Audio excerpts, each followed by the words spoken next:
89 casi di pedopornografia con 14 arresti e 77 denunciati sono tra i numeri più significativi dell'attività nel 2022 del Centro Operativo per la Sicurezza Cibernetica e Polizia Postale del Veneto, in un anno in cui gli agenti di via Cappelletto a Mestre hanno effettuato anche 3 operazioni sotto copertura. Nell'ambito dell'adescamento di minori sono state identificate 14 vittime di reati attinenti alla sfera sessuale, in prevalenza sulla fascia 10-13 anni.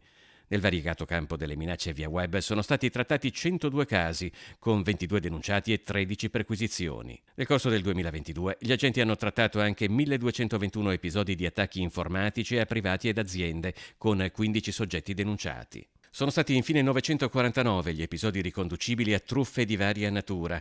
Tra esse spiccano quelle del trading online e delle truffe sentimentali, con 102 persone indagate.